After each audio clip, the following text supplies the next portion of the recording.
eux autres, il faut vraiment l'envoyer en premier. Ouais. Puis ça, c'est la liste des médias. Voilà.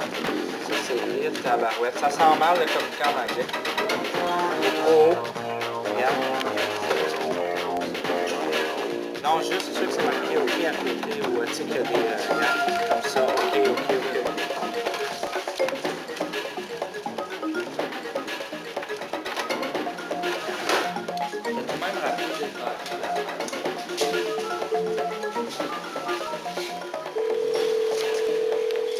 Tu vas être là à 3 heures, parfait. Si jamais il y a un déplacement, qu'on va à l'intérieur, quelque chose, je te rappelle. Mais sinon, on va y aller par l'entrée qui est dans le stationnement. L'entrée sur Jeanne Mance.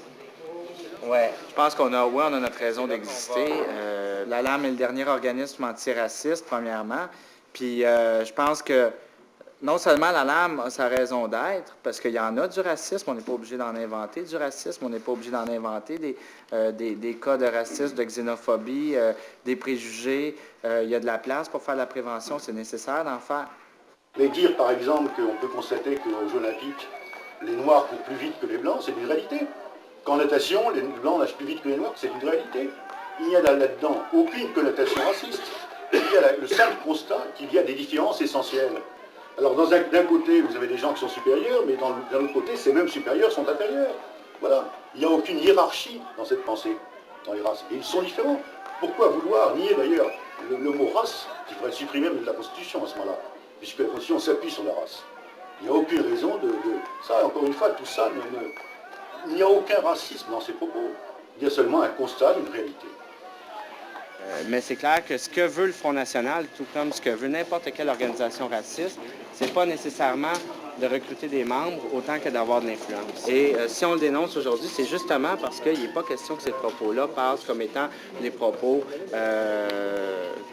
visant surtout à démontrer les différences culturelles, etc. Le Front National et ses leaders croient en l'inégalité des races de différentes façons. Ils tentent de créer des classes de citoyens, différentes classes de citoyens. Ils jouent sur la notion de citoyenneté. Fait que c'est sûr qu'il faut les dénoncer. Ce qui arrive avec le Front National, c'est qu'il récupère le malheur des gens. Ils récupèrent l'insécurité que vivent les gens à leur profit. Et ça, ils le réussissent très bien. D'ailleurs, c'est un peu ce que nous a tenu le Front National comme discours tout à l'heure. On peut constater que toutes les sociétés pluriethniques, depuis des années, n'ont pas fonctionné. Et nous ne souhaitons pas qu'en France, tomber dans les problèmes aussi aigus qui existent dans d'autres pays, parce que je crois qu'il y a là, à la limite, un risque de guerre civile.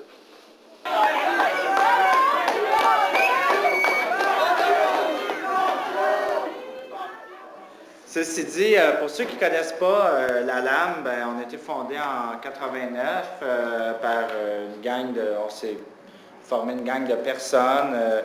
La plupart des gens étaient skinheads antiracistes. À cette époque-là, les skinheads nazis, ils rentraient dans des places comme les Faux-Fun électriques, puis à peu près n'importe où, puis ils tapaient sur le monde et il n'y a personne qui réagissait, ou à peu près.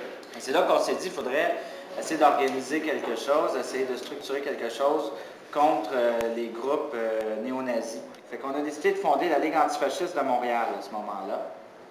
Et on faisait surtout de la sécurité dans les concerts. Moi, je faisais plus la partie dépliant, la partie plus structure. On a travaillé à faire bouger le gouvernement sur certains points. Et dans certains cas, on a gagné. Dans d'autres, on n'a pas gagné parce que maintenant, ce qui est donné par le gouvernement du Québec, en termes de lutte au racisme au Québec, c'est 15 000 $ par année. Okay? On en est rendu là aujourd'hui. Et puis après ça, nous autres, on se retrouve avec une gang de bénévoles débiles qui travaillent jusqu'à 3 heures du matin et plus, sinon, qui se tuent à faire le travail qu'on fait. Donc, on blâme le gouvernement, on blâme ça, on blâme ça. Dans le fond, si chacun de nous donnait 5 heures par semaine de conscientisation et de bénévolat, on ferait avancer le problème bien plus vite que d'essayer de passer par les médias puis essayer de convaincre les gens assis chez eux dans leur salon. Quel est le pourcentage que vous faites d'éducation sur le terrain? C'est du temps, du financement. Je peux pas te dire ça. Je peux pas te dire ça. C'est dans ton plan. C'est dans votre plan de direction de la LAM. C'est éducation, tu viens de me le dire toi-même. Donne-moi le pourcentage.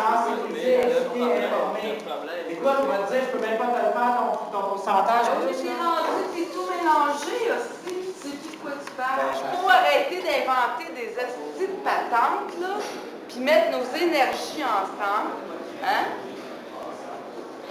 Puis il faut régler le problème de l'environnement. On est pas dans un débat sur l'environnement, là. Je vais répondre à ta question, Guy. Je peux pas te donner de pourcentage parce que c'est pas de même que ça marche, parce que tu ne sais pas d'avance. Il y a beaucoup de temps d'investi sur le cas à Ben, toi. t'as pas le choix. Bon, puis vous êtes 15 personnes à évaluer. Même pas. Ton évaluation à toi sur le Hey. cas à toi que vous faites du pourcentage. On peut pas te répondre à ça. Ben, je vois bien. Je peux pas te répondre à ça.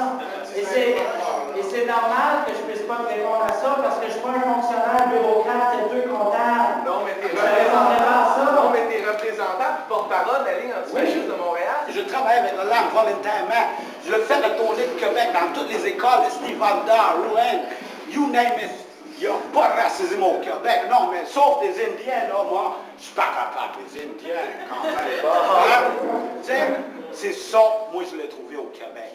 Puis là, moi, je dis, qu'est-ce qu'on fait à l'âme, là? On touche les jeunes. Les petites, là, qui s'en viennent, c'est ça qui est important. Si eux autres, moi, je suis capable de brainwasher eux autres, avec l'amour, comme tu parles, et être conscient qu'on est tous pareils en dessous de la peau. OK? Mais c'est ça, moi, je travaille pour eux. Pas nécessairement. Je donne mon cœur. C'est ça qui est plus important. Je veux dire, je pensais pas mal m'en tirer parce que il y a peut-être des interventions qui n'ont pas été les meilleures, ça n'a peut-être pas été la meilleure façon d'intervenir, mais en même temps, est-ce qu'on a des reproches? Est-ce que il n'y a personne qui nous est arrivé ici, par exemple, avec rien d'incriminant? Là, il y avait des questions idéologiques à débattre et je pense qu'on s'en est quand même assez bien sorti. Effectivement, comme me disait quelqu'un, je suis peut-être pas assez vendeur. Ça, c'est vrai. Je devrais peut-être être plus vendeur, mais je suis pas un vendeur. Si vous voulez, je suis un porte-parole, un organisateur, mais je suis pas un vendeur. Ça, c'est malheureusement le problème que j'ai à la lame. Je suis pas un vendeur.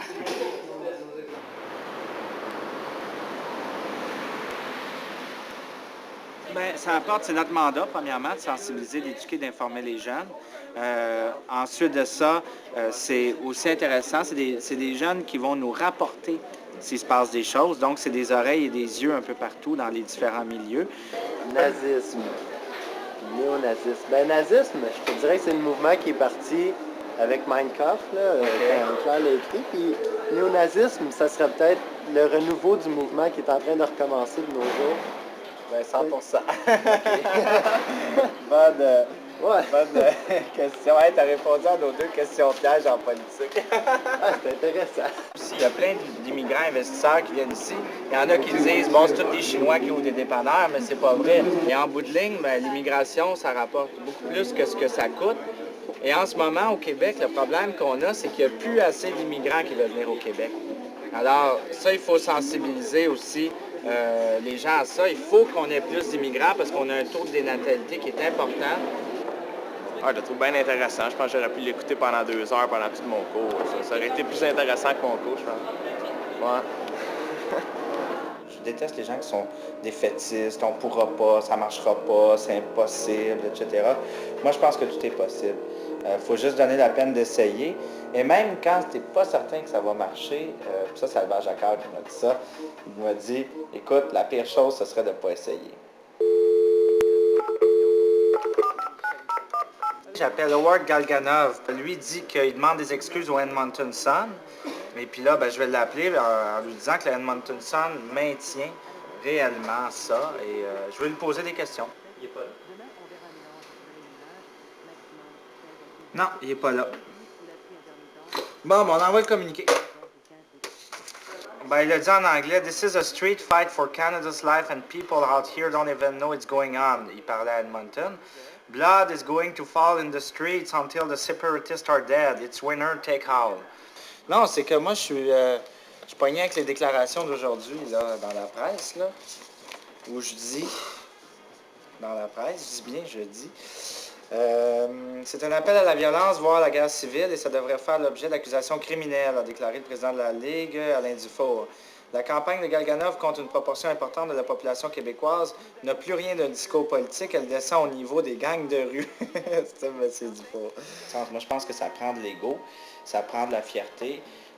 pour arriver à des buts. Puis là-dessus, ça, c'est, je veux dire, il ne faut pas en avoir trop d'ego, il faut en avoir juste assez. Puis moi, je pense que j'essaie de trouver cet équilibre-là. C'est pas facile quand tu vas dans les médias, quand tous tes amis te voient aussi, ou quand les gens, je veux dire, te reconnaissent dans la rue, etc. Tu sais, c'est pas facile de rester comme entre, bon, où c'est que je suis là-dedans par rapport à la vie publique, par exemple. Je sais pas qu'est-ce que j'aime le plus chez moi. C'est dur à dire. Non, je pense que c'est cette capacité-là d'atteindre mes buts. Puis qu'ils soient personnels ou professionnels ou peu importe, je veux dire, je suis du genre, quand je veux quelque chose, je vais l'avoir.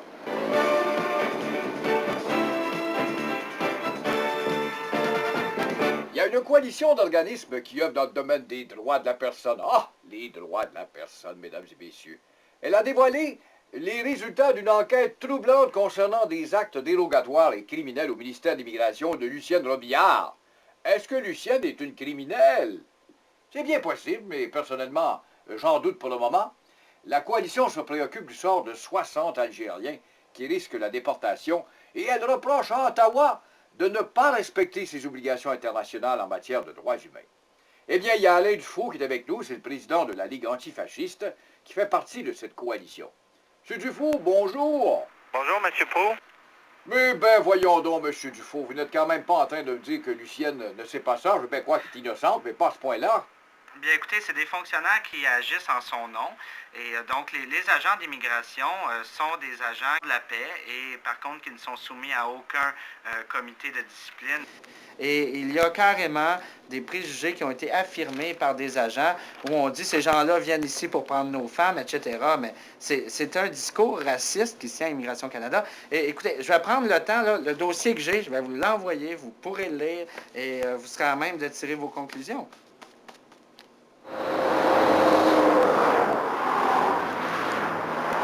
En plus de ça, c'est des gens qui n'ont même pas de casier judiciaire, qui n'ont même pas été jugés. C'est des arbitres d'Immigration Canada qui ont décidé comme ça. Étant donné que tu demandes le droit à la présence d'un avocat, tu ne collabores pas à l'enquête. Et si tu ne collabores pas, on va te placer en prison. C'est un peu ça qu'on s'en va dénoncer. C'est ce que la LAM demande à la ministre Robillard et en gros, on reprend les demandes de la coalition. Donc, on espère que la ministre va donner rapidement suite aux faits qui sont allégués dans le document qui vous est remis aujourd'hui. Merci.